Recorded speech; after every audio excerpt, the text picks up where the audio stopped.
La parole à Jean-Pierre pour le message.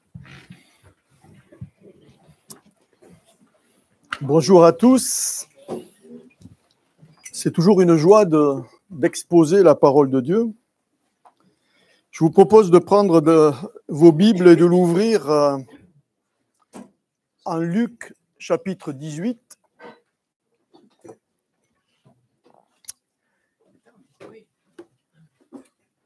Je sens qu'il va falloir qu'on fasse plus simple pour distribuer la scène. Ah, ça sera pour le pain, ça. Ça n'a pas marché? On va commencer à prier. Seigneur, je te prie d'ouvrir nos oreilles et nos cœurs à la réception de ta divine parole pour mieux comprendre tes volontés pour nous. C'est par cette parole que nous te connaissons, par elle que tu révèles tes mystères et par elle que nous comprenons ton salut par la foi. Que l'écoute ce matin de la prédication modifie nos pensées, nos comportements et nous garde sur le chemin de la vocation céleste et nous exhorte à prier et à se confier en l'Éternel. Amen.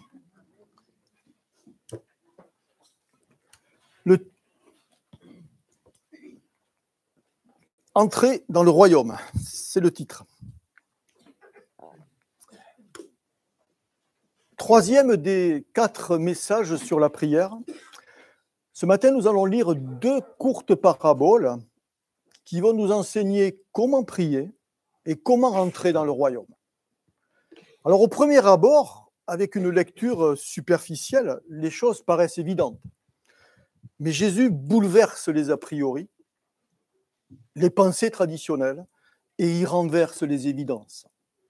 L'une de ces paraboles pourrait paraître une répétition de celle dont nous a parlé la semaine dernière Olivier sur Luc 11, c'est-à-dire qu'un ami importun qui veut de la nourriture pour un ami qu'il a reçu en visite, et à 3 heures du matin, il vient tambouriner à la porte de votre logement, et lassé, vous répondez OK, et vous lui donnez de la nourriture. Mais ici, le contexte est différent. Jésus parle du royaume de Dieu, spirituel en premier lieu, puis qui deviendra terrestre, c'est le millénium, et enfin éternel. Alors vous savez que la Bible n'a pas été écrite avec des chapitres, avec des numéros de versets, alors ça nous simplifie sûrement la vie, mais parfois ça peut nous égarer aussi. Il faudra donc ce matin analyser le contexte, voir les auditeurs, le sujet traité par Jésus, qui parle de son avènement futur, et que l'on va voir dans la fin du chapitre précédent, pour finalement percevoir la bonne leçon que veut nous donner Jésus par ces 2 paraboles. Donc je vous propose de lire Luc 18, 1 à 14, donc 2 petites paraboles. La première est intitulée parfois « La veuve et le juge inique ». Vous y êtes, 18, 1.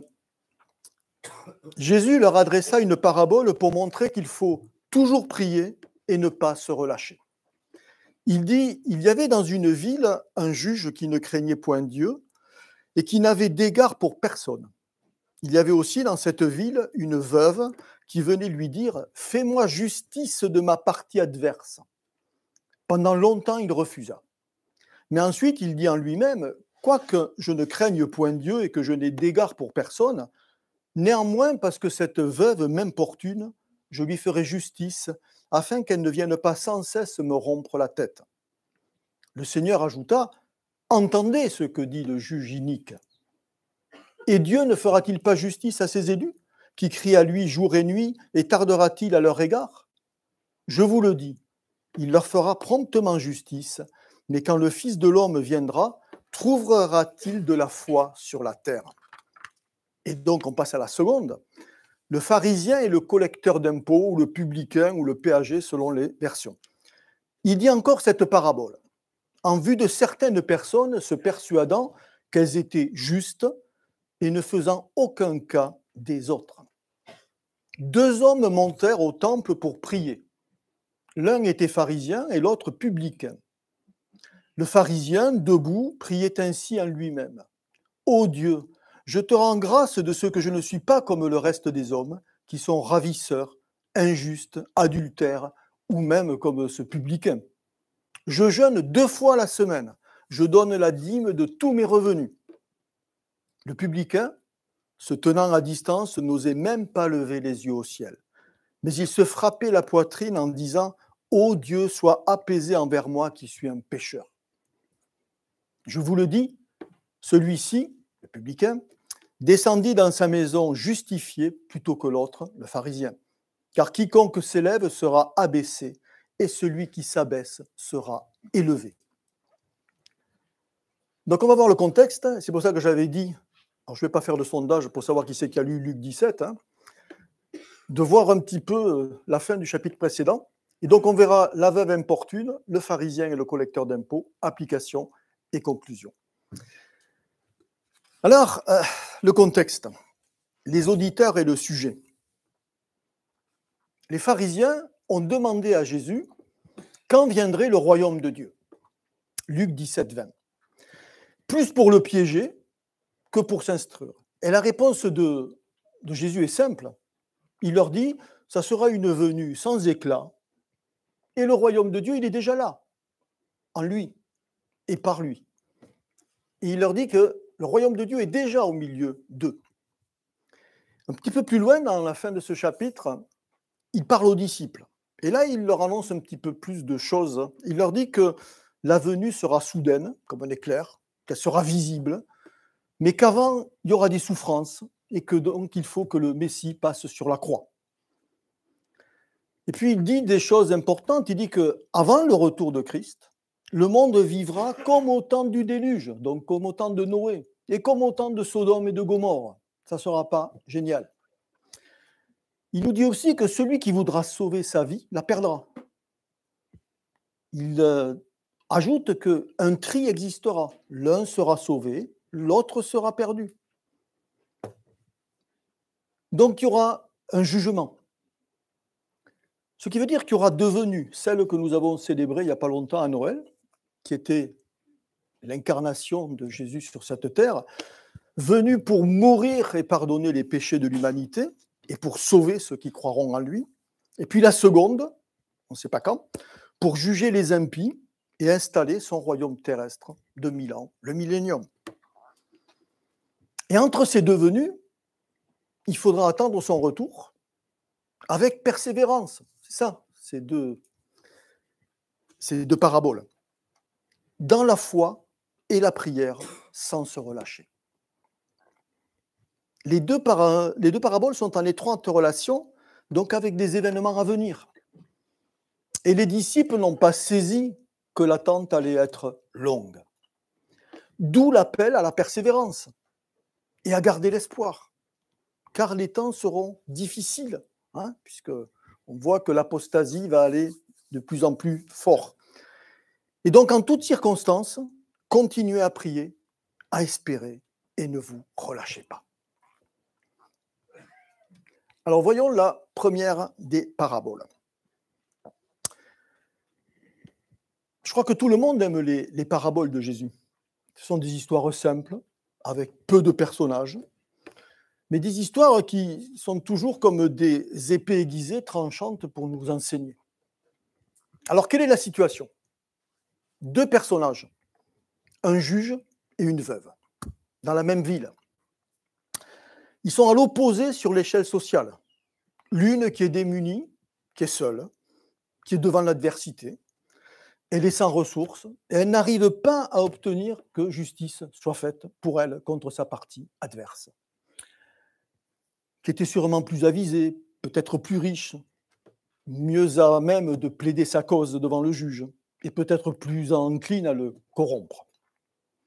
Cependant, la pauvre veuve, elle n'hésitait pas à venir souvent réclamer que justice soit faite, selon le droit qui était officiel à cette époque-là en Israël. Le deuxième personnage, le juge, c'est quelqu'un qui est imbu de sa personne, au top de l'autorité. Le juge qui ne craint pas Dieu et qui n'a d'égard pour personne. En fait, cet homme, cette autorité judiciaire, ne cherchait que ses avantages, que son confort, que sa renommée, que sa tranquillité, et il se sentait intouchable. C'est le verset 2 de Luc 18. Par contre, les deux étaient tenaces, opiniâtres, et chacun luttait pour ses propres intérêts. C'est quand même une situation bizarre. Un juge qui a l'autorité pour traiter les différends entre des parties adverses, selon un code de justice, refusa obstinément pendant longtemps de faire justice à la veuve. Vous savez, c'est un peu le genre de situation où en France, vous vous arrachez les cheveux, les derniers qui vous restent, car la situation est insoluble. Et ça arrive parfois avec nos gentilles administrations, que ce soit les impôts, que ce soit la CAF, que ce soit ce que vous voulez. Si pareil, j'ai entendu dernièrement, quand on est victime d'une usurpation d'identité, c'est la galère. Et c'était un petit peu ce que vivait cette femme. Alors pour nous, ce n'est pas trop grave. Mais imaginez le désarroi de cette veuve. Peut-être sans logis, spoliée sûrement par son adversaire. Et puis, elle n'avait aucun homme pour plaider au tribunal pour elle. Les femmes ne pouvaient pas aller plaider leur cause devant un juge. Et elle n'arrive pas à obtenir ce qu'elle a droit d'un juge censé être juste. Que disait la loi ? Deutéronome 27, 19. Maudit soit celui qui porte atteinte aux droits de l'étranger, de l'orphelin et de la veuve. Donc cette femme seule représente tous les dépités, tous les délaissés de la vie, les faibles, les malheureux, les opprimés, par des systèmes inhumains qui les écrasent. Ceux que Jésus appellera les plus petits et dans lesquels il faut reconnaître notre Seigneur. Par contre, le juge, il représente le système inique, sans considération pour les plus démunis, qui broie tout sur son passage. Un système complètement éloigné de l'amour et de la justice de Dieu. Alors, est-ce qu'il faut s'en étonner ? Ceux qui connaissent bien la Bible, le psaume 58, dans la version Louis II 21, est intitulé « Condamnation des juges injustes ». Déjà dans les psaumes. Je vous lis les 2 ou 3 versets. « Est-ce donc en vous taisant que vous rendez la justice ?» Sûrement pas. Le juge, il faut qu'à un moment donné, il parle pour rendre la justice. « Est-ce ainsi que vous jugez les hommes avec droiture ?» Ce n'est pas ce que nous montre le texte. Et le verset 3 est assez génial. « Vous commettez volontairement des crimes. Dans tout le pays, vous propagez la violence de vos mains. » Et la nouvelle édition de Genève a traduit « C'est la violence de vos mains que vous placez sur la balance. » C'est une merveilleuse image que ces mauvais juges, qui par leurs décisions injustes, faisaient pencher la balance de la justice du côté qu'ils voulaient. Ils mettaient les mains sur l'un des plateaux de la balance. Alors heureusement que cette veuve, elle est opiniâtre, elle est persévérante, elle ne supporte pas l'injustice et elle va assommer le juge par sa persévérance. Alors peut-être qu'elle le passait le voir tous les jours, on ne sait pas. Chaque fois, c'est « où en est mon affaire ?» Elle l'invectivait réclamant justice, réclamant son dû, lui faisant perdre du temps, le critiquant peut-être aux yeux de tous, exigeant des dédommagements. Rends-moi justice, respecte le droit. Et tout à coup, vous avez vu, vous l'avez lu, on l'a lu dans le texte, le juge, il change d'attitude. Pourquoi ? Parce qu'il sature. Elle hante ses jours et ses nuits. Verset 5. Parce que cette veuve m'importune, je lui ferai justice, afin qu'elle ne vienne pas sans cesse me rompre la tête ou me casser les pieds, dans une autre version. Il est épuisé, il est à bout, par sa fermeté, par ses venues importunes, par ses cris, par ses colères, parce qu'il est dérangé dans sa routine, le pauvre, qu'il va finalement rendre justice à la veuve. Pour s'en débarrasser. Ce juge n'avait aucune considération morale, pas de compassion, peu importe le droit. Simplement excédé d'être dérangé Il a cédé. Versets 6, 7, 8, c'est la pointe de la parabole. C'est le Seigneur qui parle. Entendez-vous ce qu'a dit le juge? Donc vous avez entendu que le juge, il dit, j'en ai ras-le-bol, je vais lui rendre justice. Verset 7, Dieu ne fera-t-il pas justice à ses élus qui crient à lui jour et nuit et tardera-t-il à leur égard? Je vous le dis, il leur fera promptement justice. Mais quand le Fils de l'homme viendra, trouvera-t-il de la foi sur terre? Jésus compare l'incomparable. Il compare le juge injuste et Dieu, le juste juge. Et la motivation à rendre la justice dans les deux cas est complètement différente. Exaspération d'être dérangé pour le juge inique et amour, compassion et justice dans la promptitude pour Dieu. Alors vers qui voulez-vous prier? Vers qui voulez-vous crier? Vers cette caricature de juge ou vers le juste juge, Dieu? Si vous êtes dans la tourmente, dans les difficultés, Jésus nous rappelle là que Dieu est juste, qu'il nous aime et qu'il a compassion de nous dans les difficultés et qu'il ne tardera jamais à agir pour ses enfants. Priez, criez, hurlez, sachez que Dieu vous écoute.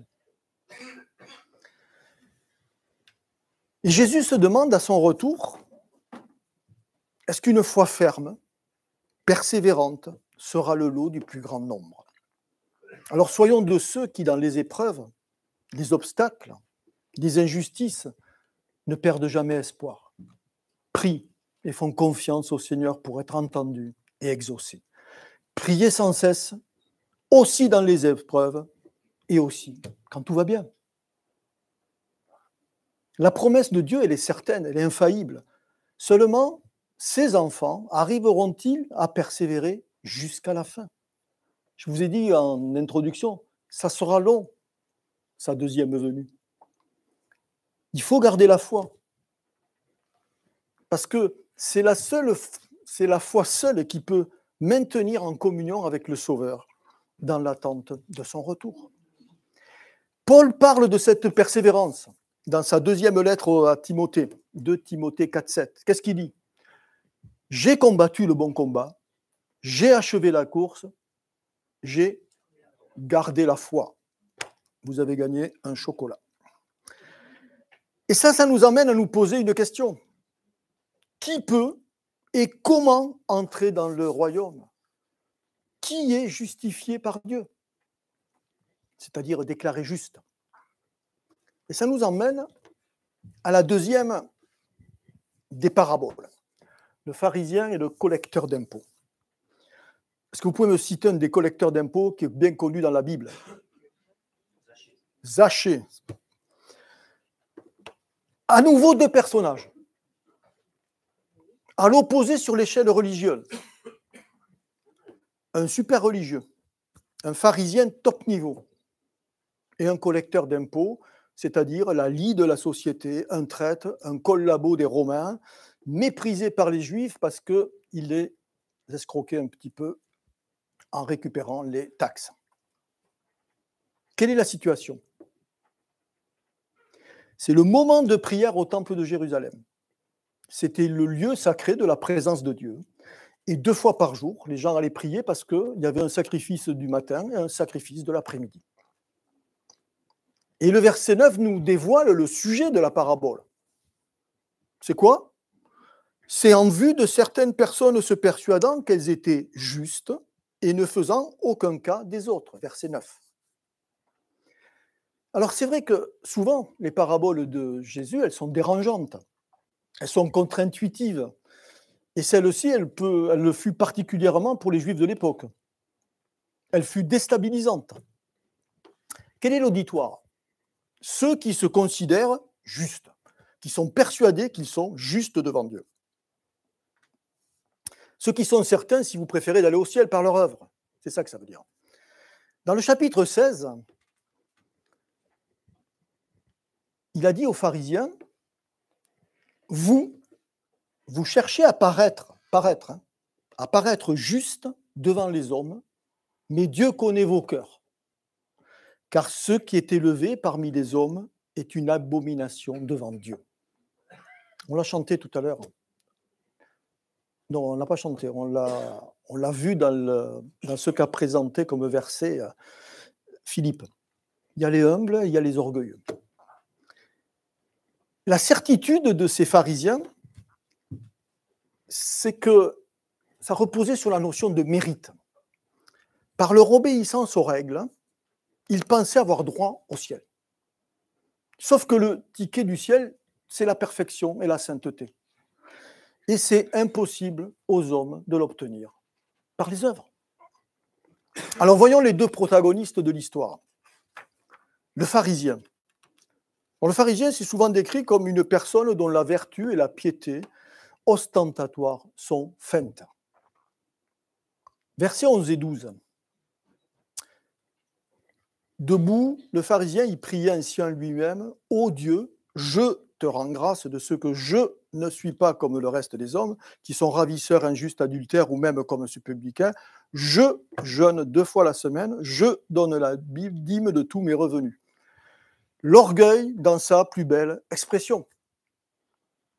Debout, les bras levés vers le ciel, au plus près de Dieu, c'est-à-dire que sur le parvis des hommes, il était au plus près du temple, révélant sa piété à tous et remerciant pour toutes ses qualités. Il n'est pas voleur, il n'est pas injuste, il n'est pas adultère, il est bien plus élevé. Dans le texte, c'est exalté. Or, normalement, on exalte Dieu et c'est Dieu qui exalte. Que ce pauvre publicain. En fait, c'est une ode à sa valeur morale, spirituelle, qu'il croit parfaite. À part lui, rien de bon sous le soleil. Je ne suis pas comme le reste des hommes, dit-il au verset 11. Puis il énumère ses actes, le respect de la loi, la dîme sur tous ses revenus. Alors, la dîme, c'est 10%. En fait, à cette époque-là, c'était plutôt 23%. Et ça montait même jusqu'à 30% avec les offrandes qui étaient faites au temple. Il payait aussi d'ailleurs la dîme sur les herbes du jardin.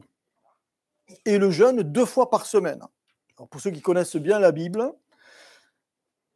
c'était typique des pharisiens qui avaient toujours tendance à rajouter des règles pour paraître meilleurs que les autres, pour s'élever face aux autres. Savez-vous combien de jeûnes la loi imposait en Israël? C'est une question. Vous avez de 1 jusqu'à l'infini. 1. La veille du jour des expiations, pour le Yom Kippour. Alors, rien n'était interdit d'en faire plus, hein, mais la loi, c'était un seul. Donc, ils étaient fanatiques du respect de la règle, mais ils avaient un cœur qui était dur comme la pierre. C'était des hypocrites. Paraître ou être, ils avaient choisi. Ils étaient les gardiens de la loi, vigilants, méticuleux, imposant leurs règles à la population. Les pharisiens, ils étaient les champions de la morale et de la religion. C'est assez intéressant au verset 11, on voit qu'il priait ainsi en lui-même. Il ne s'adresse pas à Dieu. Dieu, il n'a pas besoin d'écouter quelqu'un qui est parfait. En fait, il se parle à lui-même pour se féliciter de son accomplissement spirituel et moral. En 2 versets, j'ai insisté sur les jeux, 4 fois jeux, dont vous percevez parfaitement qui il adorait en premier, lui-même. L'entendez-vous rendre gloire à Dieu pour ce que le Créateur est, pour tous les attributs de Dieu? Non, il rend simplement grâce à Dieu pour ce qu'il est lui. Mais il ne demande rien, car il a besoin de rien. Il ne manque de rien. Pourquoi remercierait-il Dieu? Il est convaincu qu'il a tout accompli. Pourquoi méprise-t-il le péager? Parce que celui-ci était au bas de la société juive. Donc il n'a aucune considération pour un pauvre collecteur d'impôts. En fait, c'est quelqu'un qui se vante et qui célèbre sa propre justice. Et donc le deuxième protagoniste de cette parabole est complètement à l'opposé. Alors c'était une profession, je vous l'ai dit, qui n'était pas trop appréciée. Hein. Il n'y avait aucune considération dans la population. Verset 13. Le publicain se tenant à distance. Donc lui, il n'est pas au plus près de la porte du temple. Hein. Sur le parvis des hommes, il est tout à fait au fond. Il n'osait même pas lever les yeux vers le ciel. Il se frappait la poitrine. Ô Dieu, sois apaisé envers moi, car je suis pécheur. Alors, je vous ai dit l'orgueil dans sa plus belle expression, et là, c'est l'humilité dans sa plus belle expression. À distance, pas au premier rang, tête baissée. Il n'ose même pas lever les yeux vers le ciel, car il sait qu'il ne mérite rien. Il culpabilise de son état de pécheur, et il se frappe la poitrine en signe de remords et de contrition. Il se cache des autres, il ne veut pas impressionner, lui. Il ne veut pas être vu. Pas d'attitude ostentatoire. Il s'abaisse, il s'humilie. Et sa pensée, à ce moment-là, c'est quoi? C'est comment Dieu peut-il m'aimer? Il est repentant, il reconnaît sa mauvaise nature. Je suis pécheur.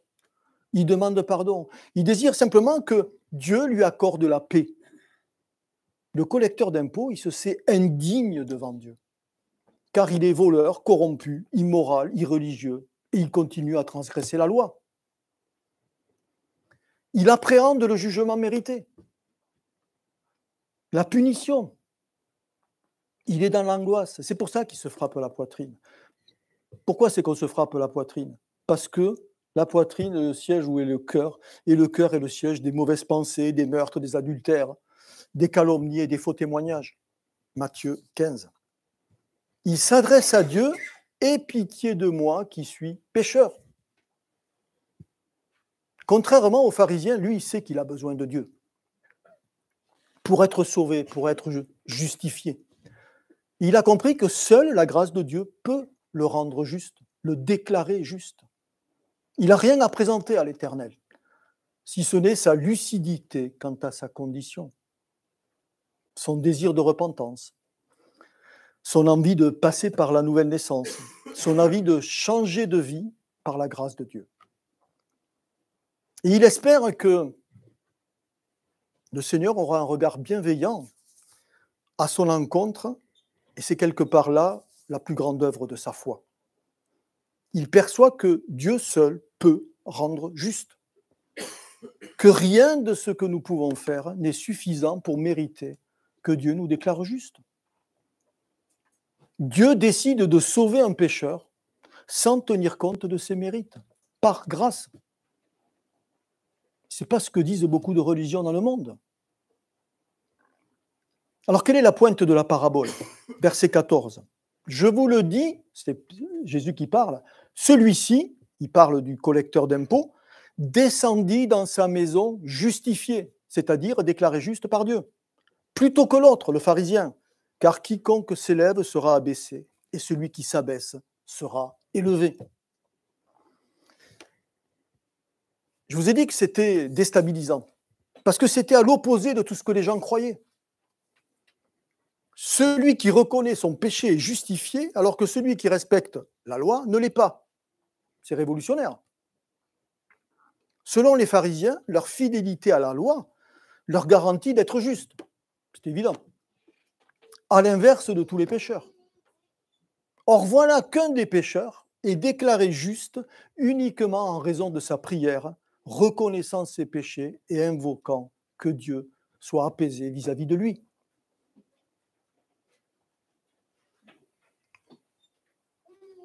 C'était inconcevable, c'était scandaleux. À quoi bon faire tant de choses si rien qu'une prière d'un pécheur suffit à être justifié? Le publicain de la parole, il a compris qu'il ne peut compter que sur Dieu. Celui qui entend son mal-être, son désir d'obtenir sa faveur. L'accès à la justice ne se mesure donc pas, ou plus, aux bonnes œuvres, mais à l'humble sincérité d'une seule, la foi dans la grâce de Dieu. C'est très perturbant. Jésus déclare qu'un homme, avouant sa méchanceté, son péché, a quitté le temple justifié. Plutôt qu'un homme respectable et respecté dans la population, qui a proclamé sa propre justice.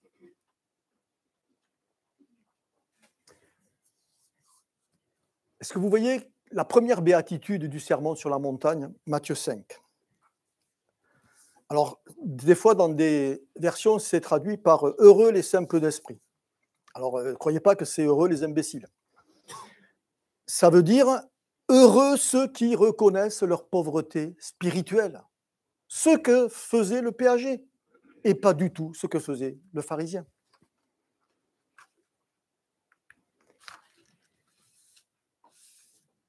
Comment puis-je me réconcilier avec Dieu? Comment être en règle? Que puis-je faire pour me rendre acceptable à Dieu? Comment pouvoir entrer dans le royaume? On pourrait y passer des heures, hein? Sauf que c'est extrêmement simple. C'est une dualité basique. Soit vous pouvez par vous-même atteindre la justice que Dieu exige, soit vous ne le pouvez pas. J'admire beaucoup l'apôtre Paul pour tout ce qu'il a écrit. Mais heureusement que le Christ est intervenu sur le chemin de Damas. En Philippiens 3, 4, 7, voilà ce que dit Paul. Moi aussi, cependant, j'aurais sujet de mettre ma confiance en la chair. Il a déjà un peu la grosse tête, Paul. Si quelque autre croit pouvoir se confier en la chair, je le puis bien davantage. Wow. Moi, circoncis le 8e jour, de la race d'Israël, de la tribu de Benjamin, hébreu né d'hébreu, quant à la loi, pharisien. Il avait tout coché, c'était génial. Verset 6. Quant aux zèles, persécuteur de l'Église, irréprochable à l'égard de la justice, de la loi. En fait, Paul, c'était le pharisien typique, le même pharisien dont nous parle la parabole de Jésus. Et en plus, il avait du sang de chrétien sur les mains. Et heureusement qu'il y a le verset 7. Mais ces choses, tout ce que l'on vient de dire, qui étaient pour moi des gains, je les ai regardés comme une perte à cause de Christ. C'est la grâce de Dieu qui a sauvé l'apôtre Paul et qui en fait que c'est devenu sûrement le plus grand écrivain de la Bible. Dans le même sermon sur la montagne, au verset 20, Matthieu 5, 20, Jésus dit, et ça il s'adresse à la foule qui est devant lui, qui écoute le sermon, « Car je vous le dis, si votre justice ne surpasse pas celle des scribes et des pharisiens, vous n'entrerez point dans le royaume des cieux. » Le juste, en fait, il vit par la foi. Le pharisien, vous comprenez, il pensait être bon. Il pensait être suffisamment bon pour être à la première place, pour être admiré de tous, pour vivre en relation sécuritaire avec Dieu, pour être élevé alors que tous les autres seraient abaissés, pour être un exemple pour le peuple de vertu morale et spirituelle. Il croyait que son attitude impressionnait Dieu. En fait, c'est une façade par rapport à la réalité. Il avait oublié un détail qu'il ne faut pas que non plus nous oublions. J'aime beaucoup cette histoire dans 1 Samuel 16, 7. Quand Samuel va à Bethléem chez Isaïe pour oindre le nouveau roi d'Israël. Et il fait passer tous les fils d'Isaïe. Et donc on commence par Eliab, super costaud, l'aîné. Ah ouais, c'est lui là. Dieu va me demander d'oindre celui-là. Et puis, c'est pas celui-là, on passe au second, on passe à... Et puis quand il n'y en a plus, il dit à Isaïe, mais t'as pas d'autre fils? Si, j'en ai un autre, mais c'est le plus petit, il connaît rien, il garde les brebis. Fais-le venir. Parce que, en fait, ce qui se passait, c'est que 1 Samuel 16, 17, l'Éternel ne considère pas ce que l'homme considère. Tout le peuple d'Israël voyait les pharisiens comme des génies, comme des merveilles à suivre, comme des exemples. L'homme regarde à ce qui frappe les yeux, eh oui, souvent. Mais l'Éternel regarde au cœur. Et la décision d'être juste et d'être déclaré juste, elle se fait selon ce que vous avez dans le cœur. Alors les pharisiens qui avaient toute l'apparence de la sainteté ne pénétreront pas dans le royaume. Leur cœur n'était pas pur, n'était pas transformé. Et pourtant, ils étaient sûrs de mériter la première place. Ils avaient cru pouvoir, par une rigidité d'action, mériter une place dans le ciel. Ils ne se voyaient pas pécheurs.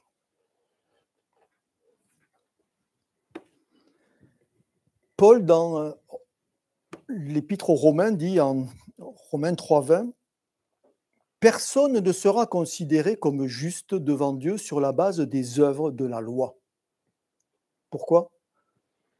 Puisque c'est par l'intermédiaire de la loi que vient la connaissance du péché. Mais ce n'est pas le respect de la loi. Et d'ailleurs, elle est impossible à respecter en totalité. En Luc 18, 27, vous savez, vous avez cette parabole du jeune homme riche. Et le jeune homme riche, quand il va voir Jésus, il lui dit, en gros, j'ai à peu près tout bien fait, mais comment puis-je avoir la vie éternelle ? Je sens qu'il me manque un truc.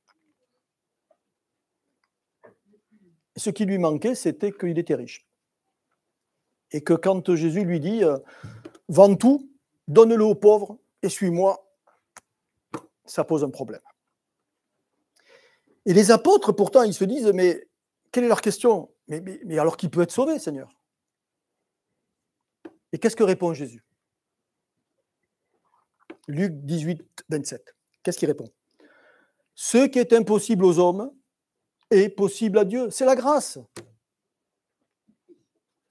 Vous comprenez bien ce que ça signifie. La parole de Dieu dit que vous ne pourrez jamais gagner votre salut.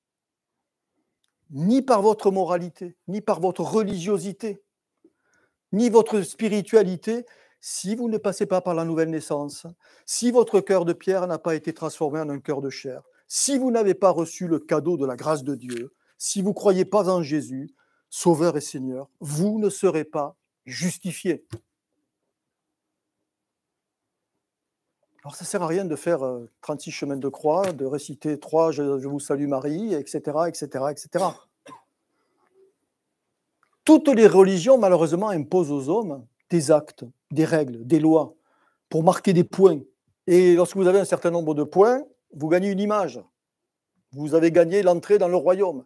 Ce n'est pas ce que dit le christianisme. Le christianisme, c'est croire en Jésus-Christ. S'approprier ses promesses, s'approprier le fait qu'il ait offert sa vie sur la croix pour nous. Alors soyons objectifs. Ce pharisien et ce collecteur d'impôts, en fait, ils partageaient beaucoup de choses en commun. Ils avaient la révélation de Dieu dans l'Ancien Testament. Ils étaient chacun éduqués dans le judaïsme. Ils connaissaient le Dieu créateur, ils connaissaient le Dieu du déluge, ils connaissaient le Dieu donnant sur le Sinaï la loi à Moïse, un Dieu saint et juste. Ils croyaient au sacrifice des animaux pour l'expiation des péchés. Les pharisiens savaient qu'ils péchaient, qu'ils n'étaient pas parfaits, mais ils croyaient qu'ils avaient mérité le droit d'être pardonnés. Ils étaient persuadés que la balance du juste juge penchait du bon côté, qu'ils avaient fait plus de bien que de mal. Et donc, ils avaient gagné le droit, par leur œuvre, d'être pardonnés, d'être déclarés justes. Quelle est la différence entre les deux, entre le publicain et le pharisien ? Un seul mot, la repentance. Juste avant son ascension, Luc 24, 46, 47, il dit à ses disciples, « C'est ainsi qu'il est écrit que le Christ souffrirait et ressusciterait d'entre les morts le 3e jour, et que la repentance et la rémission, le pardon des péchés, doivent être prêchés en son nom à toutes les nations, en commençant par Jérusalem. » Le pharisien, comme le jeune homme riche, pensait qu'il avait tout bien fait. Il ne trouve pas que quelque chose ne va pas bien en lui. Il se pense réellement juste devant Dieu. Pourtant, il venait prier au temple, il sentait l'odeur des sacrifices. Mais il se croyait justement juste par l'observation visible de la loi. C'est pas le Samuel.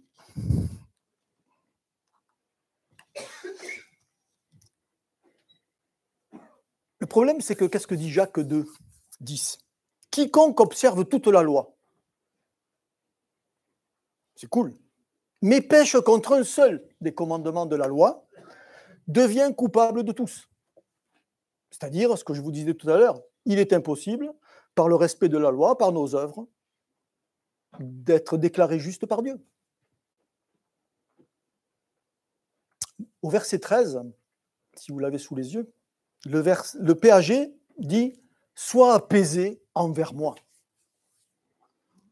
En grec, c'est « ilaskomai ». Et c'est le sens de réconciliation. C'est le sens de devenir propice, d'être favorable à quelqu'un. Sa prière, en fait, c'est « Pardonne-moi, je suis pécheur ». C'est une humble confession. C'est une poignante supplication pour recevoir le pardon complet accordé par la miséricorde de Dieu. Et vous comprenez pourquoi, c'est lui qui a été justifié et pas le pharisien. La repentance, c'est un changement d'avis qui entraîne un changement de comportement. Le changement d'avis, c'est de reconnaître que l'on a besoin de Christ comme Messie et comme Sauveur. Et ce changement va se manifester dans vos vies. Elle sera productrice de fruits. Alors, en conclusion, ne vous demandez pas si vous faites assez pour être justifié. Vous avez compris que c'est impossible d'être justifié par ce que l'on fait. Ne ressemblez pas aux pharisiens qui agissaient pour respecter des rites et des lois. Suivez Christ dans la foi, l'amour et l'espérance. Alors, ce n'est pas facile parce qu'il faut se décharger du fardeau de nos péchés et vouloir mener une vie d'obéissance à Christ. Accepter que lui seul a payé le prix qu'il fallait payer sur la croix pour nous et que ce n'était pas mérité. C'est pour ça que c'est un cadeau, pour ça que c'est une grâce. Repentez-vous, priez pour que Dieu vous justifie par l'œuvre de son Fils. 5 éléments importants. Savoir qu'on a besoin de Dieu, se reconnaître comme pécheur, pratiquer cette repentance, ce remords qui va vous emmener justement à la foi et au salut, la persévérance dans la prière et l'humilité. Considérez que les autres sont au-dessus de vous.